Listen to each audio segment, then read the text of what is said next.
Hey guys, the Investing Panda here. So I wanted to give you an update on my portfolio as of March 2021.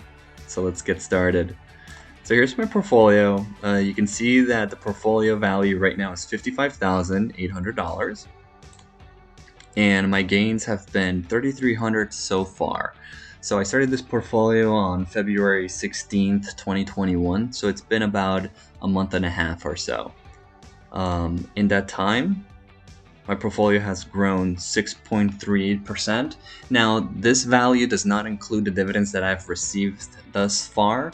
I haven't received many dividends, so it's not going to make much of a difference, but it does make a difference in the gain of loss.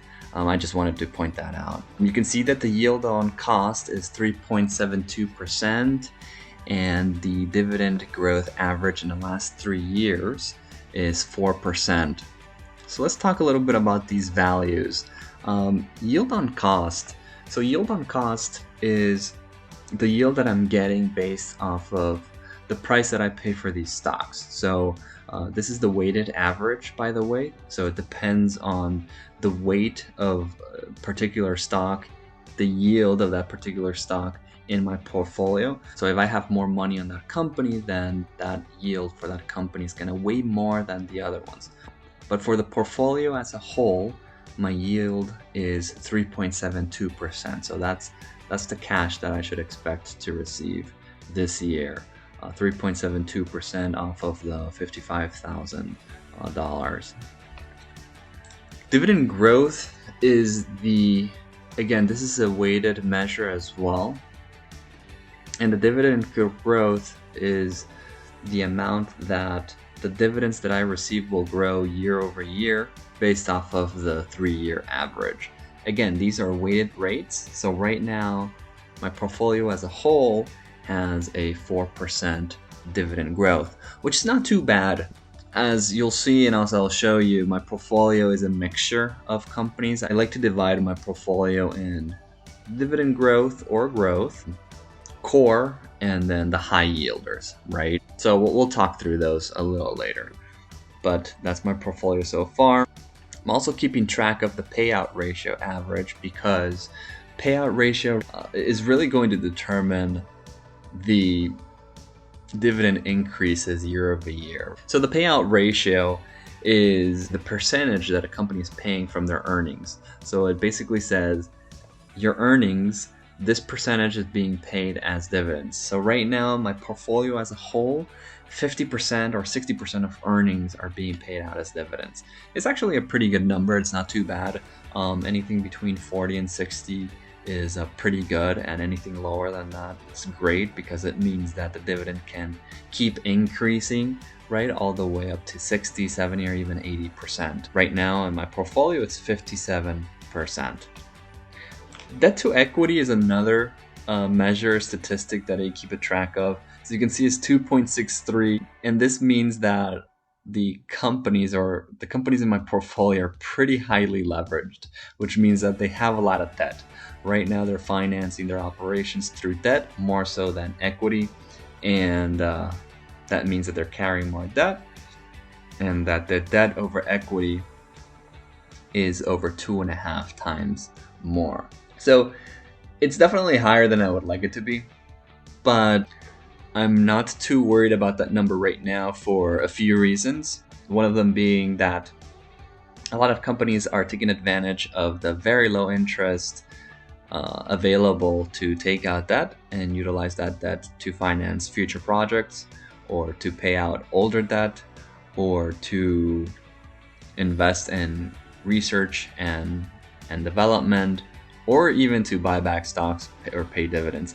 I don't agree with that last part. I think that companies should utilize debt smartly, and if you see my other videos, I am a proponent against that, but I am a minority shareholder and I don't have any say into this. But again, as I was saying before, I'm not too worried about it right now because interest rates are low in the market, and the Fed has made it very clear that they're not going to be increasing interest rates anytime soon. They're just going to keep printing money and buying treasuries. So that's good for the companies that are holding a lot of debt.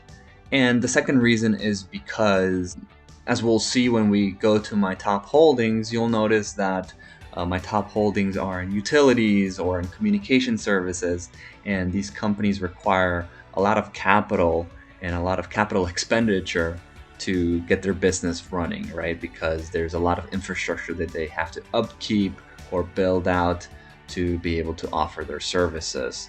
So that's the reason why. And these companies inherently always are going to carry more debt than companies that create software, and where you don't need a lot of money to get started or to function.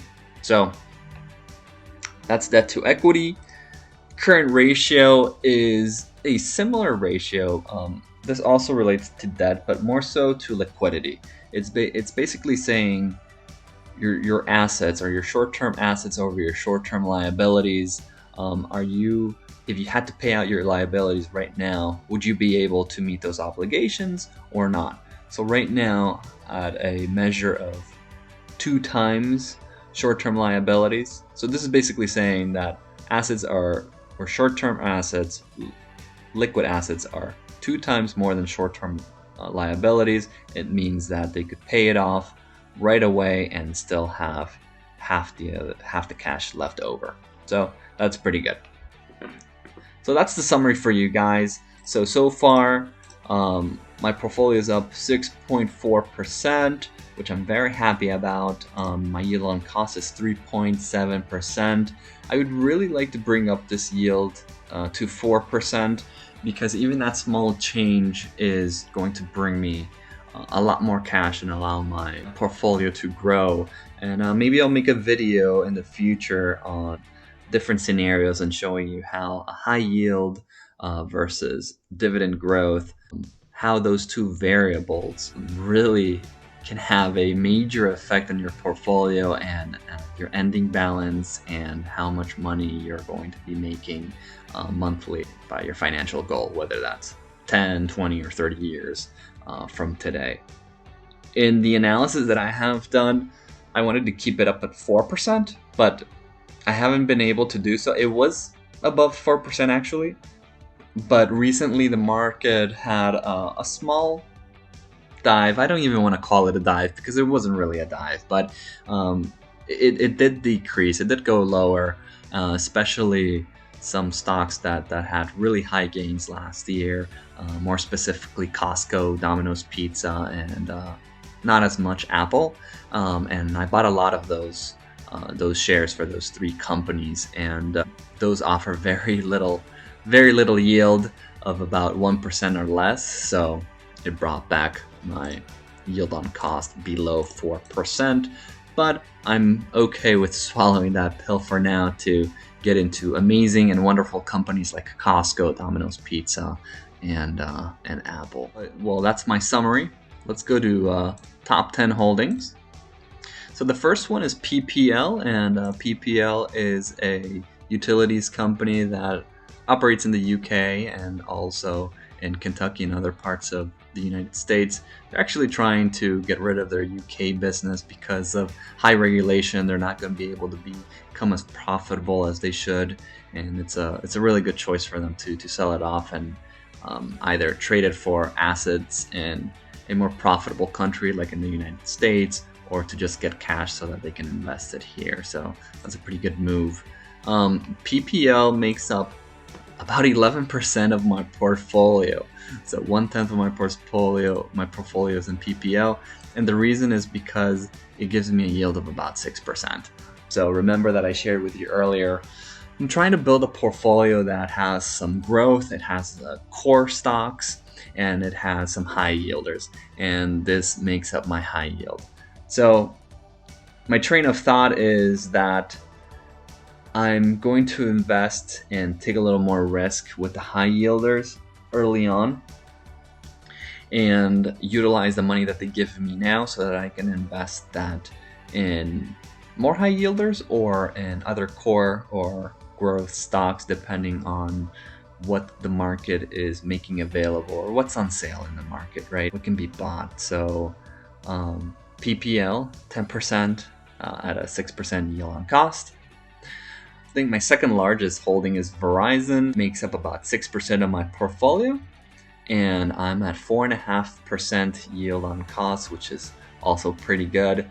And I like Verizon. I like the industry it's in, communication services. To me, it's pretty safe. Communication services are not going to go anywhere. They're actually the provider for my cell phone, and they do a pretty great job as well. So I like them. They're investing a lot in spectrum and in 5G. So I think that they're going to be very well positioned for 5G, and they're going to get more customers, and they're going to be able to increase their pricing as a result because of the availability that they'll have and their competitive advantage. But also, you might have heard that I think it was about a week later that I started investing in Verizon that Warren Buffett came out and said that he had bought a stake in Verizon as well. So I'll take it as I'll take that as a good sign that I'm investing in the right company right now. Merck is a pharmaceutical company in the healthcare sector. They make all types of drugs. Merck makes about 6% of my portfolio, and it yields about 3.5% right now. So Merck is a pretty good company. I've had it in my radar for a long time. The first time when I was investing some time ago, I couldn't have Merck in my portfolio. I had run out of money, but I have it now, and I'm very happy about Merck. They've been increasing their dividends at a pretty good rate. They're pretty shareholder friendly, meaning that they want to continue to increase their revenues and earnings so that they can give back money to their shareholders. So I definitely appreciate that. And it's a pharmaceutical company, so revenues and income are kind of safe. I don't say totally safe, because what happens with pharmaceutical companies is that they have to spend a lot of money into research and development of new drugs. And then it needs to get approved by the FDA, which is a lengthy and costly process. Obviously, the research and development is as well. And once it gets approved, they're able to bring that drug to the market and be the only ones who sell it for a good price, so that they can make up their money on all of the research and development they spend, and as well make a profit on it. But they would be the only providers in the market, the only suppliers, for about 20 years. And then after 20 years, they no longer hold the patent per se, and other companies are able to make the generic version of their drugs. And obviously that's going to take away share from them, because now you have cheaper options to buy. So also healthcare companies, there's always a risk of regulation. You could have the government impose strict rules and regulation that nope, there's a certain price, or there's only a certain amount of profit that you can make on these drugs, or you have to sell it at this price, which could potentially eat into their income. But overall, we live in a pretty good country regulation-wise, and I think that they're safe, and I like Merck. My number one holding in terms of size is Clorox, with 5.5% of my portfolio and a yield of about 2.5%. Clorox had an amazing run last year. They went all the way up to the 200s in price. I mean, Clorox, with COVID and everything else, everybody is buying wipes, everybody is buying cleaning products and bleach, etc. So they had an amazing run last year, and as a result, they had a nice drop off this year of about 20% or so. I picked some up at about $180, and it's been going up since, and I'm very happy about this investment. I think it's a great company. My fifth largest holding is Domino's Pizza. Well, who doesn't like Domino's? Ever since they began turning around the company, they've done an amazing job in doing so. They're some of the most profitable franchises with the highest profitability ratings, and they have a great product. My wife and I enjoy a Domino's Pizza every so often, and we love their product, and they do a great job. They've been growing like crazy as well. They've been doing very, very well. They had earnings not too long ago. Wall Street wasn't as impressed with their earnings, and even though they were good earnings. They were not as good as they expected, or they did not beat Wall Street's earnings, so they punished the company, and the company went down as the stock price went down as a result. And there I was, just waiting to pick some up and to stop that fall. So I'm very happy that happens. I could pick up some Domino's pizza. I've always been wanting to buy some Domino's pizza, but the stock, because it is a growth stock and is also a dividend stock, which, by the way, you can have both, it's expensive. It's an expensive stock, right? So thankfully they had earnings news that did not meet Wall Street's expectations, and I had an opportunity to get it at a better price. I wouldn't say I got it cheap, but I definitely got it at a better price that I'm happy about. So to touch on the dividend and growth, you can have both, because a company can be a growth company where it is increasing its revenues at a above average rate, and it is also increasing its earnings, and it can also give a dividend. So there you go. You have a dividend growth and a dividend growth stock. So that's how it happens. IBM is my sixth holding. So IBM makes about 4% of my portfolio, and this is one of my high yielders at 5.44% yield on cost. It's a pretty sweet yield. Anything above 5%, anything over 4% is pretty nice, but 5.5%, it is delicious. So yeah, IBM is not the greatest of companies right now. IBM is going through a turnaround, and they're trying to determine, how do we make this work? How can we become more profitable? So there have been some changes in the company with change in the CEO.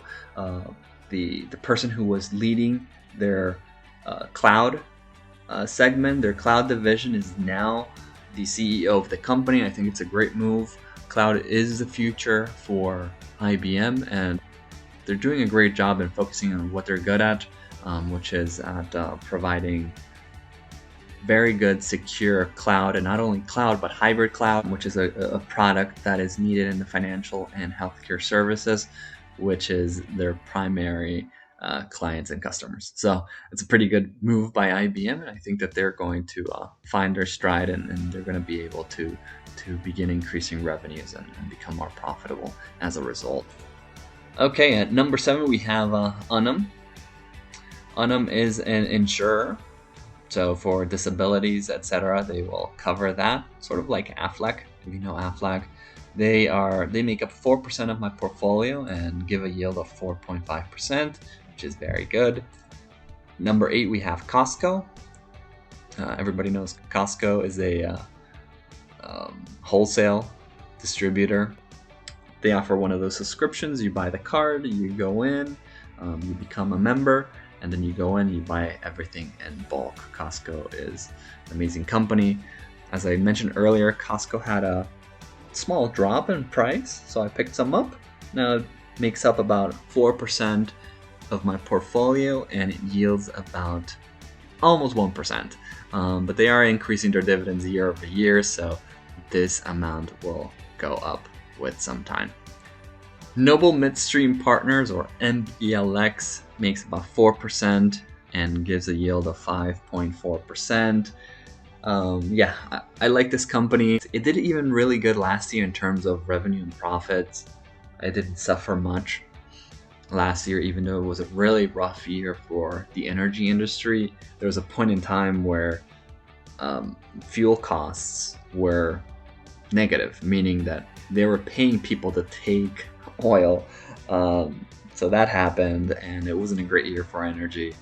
But even so, NBLX did very good, and the reason is because they are midstream. So they provide all of the piping to move natural gas, to move water, to move oil, and they charge fees for it. So now there was less volume than usual, but they did not suffer, and this company did not suffer as much as the drillers did, which spent a lot of money in drilling the ground and operating the ground and buying the ground and extracting it and then getting the oil out and processing it. I like this model in the energy business where they just charge a fee. So whether oil prices are up or down, they charge a fee, and it is what it is, right? So they have to pay it if they're moving it. So it's the prices of fuel don't really affect them, and that's what I like about Noble Midstream. Now, caveat: Noble Midstream has gotten bought out by Chevron. Chevron had bought out part of them, and now they finished the acquisition. I'm not sure exactly when these shares are going to be converted into Chevron, but you will notice that in some time, maybe in the next month or so, you'll no longer see NBLX in my portfolio, but it will become Chevron because Chevron bought them out. Lastly, number 10, you have APAM. This is, or APAM, Artisan Partners. This is an asset management company. They offer products like mutual funds. They build out these funds that you can invest in. They're very, very good, and they offer a 6.35 yield, which is amazing. They have been having growing revenues in the last 3 to 4 years, growing earnings as well. And well, look at this yield on cost. It is delicious. 6.35%. I mean, how can you say no to that? So my top 10 in total make up 53% of my portfolio, and I am very happy with this diversification. Speaking of diversification, I am invested 22% in consumer defensive, 14% in utilities, 12% in financial services. Financial services include Unum, other insurance companies that I have, as well as Artisan Partners. Technology is 11%, energy is 10%, healthcare is 8%, communications is 6%, etc., etc. So my top 3 are consumer defensive at 22%. That's pretty high, as you can see. Utilities is 14%, and financial services is 12%. So as you can see, I have a pretty good diversification across different sectors, including technology, healthcare, energy, communication services, consumer defensive, utilities, financial services. So diversification helps you in protecting your portfolio, so that in a year where energy, for example, like last year, went down, if that were to happen this year, then it would only affect about 10% of my portfolio, but the other 90% is divided into other industries, so that I will feel the hit, but I won't suffer too much from it, because I'm invested in other sectors that may perform well, or may outperform, or may do normal, and the hit is reduced by that diversification. So this is it, guys. I don't know if you guys know this, but by the way, I can just do refresh data, and then these numbers are refreshed. As you can see here, if I press that, I have a macro that pulls the information online, and then it updates the price of my stock, and it updates other things. So let me show you.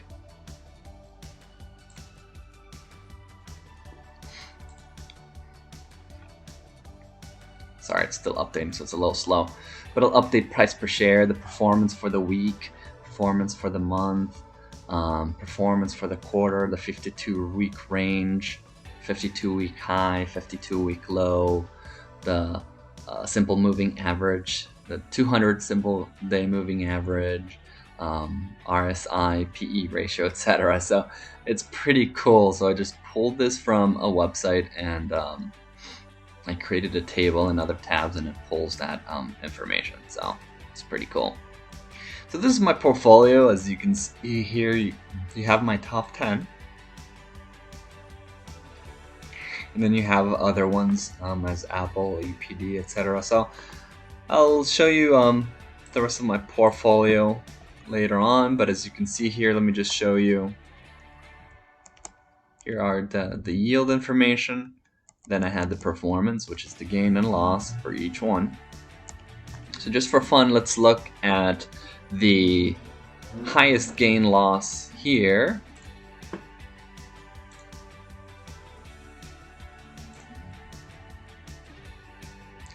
So that would be IBM. So IBM has returned me the most. It's returned me through about $300, $315, and or about 13% return.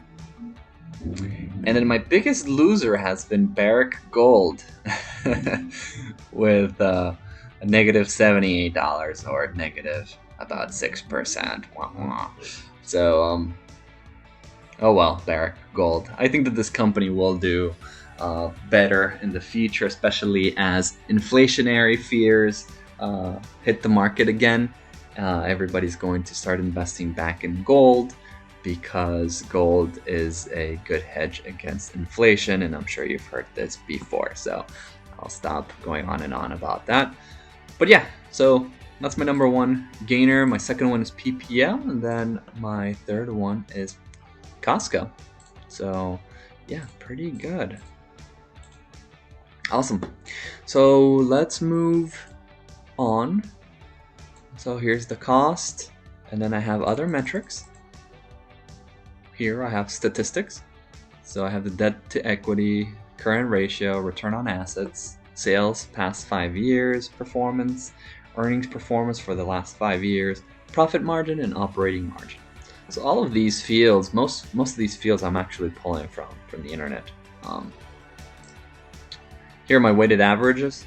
So these are just formulas that I'm utilizing to determine these things. To determine, where are you? Oh, the yield on cost, the dividend growth, payout ratio, debt to equity, etc. So I'm weighing it based off of the portfolio weight of each stock. Okay, guys, so that's a quick update for March 2021. My portfolio is up 6.4%. Total value is $55,800.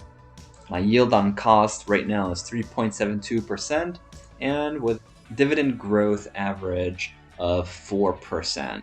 So yeah, that's it, guys. I am very excited about the portfolio and about investing, and let's see what happens next month. So please subscribe to the channel if you want to get more updates on my portfolio and more videos on investing and personal finance. And don't forget to smash the like button. So thanks a lot for your support, guys.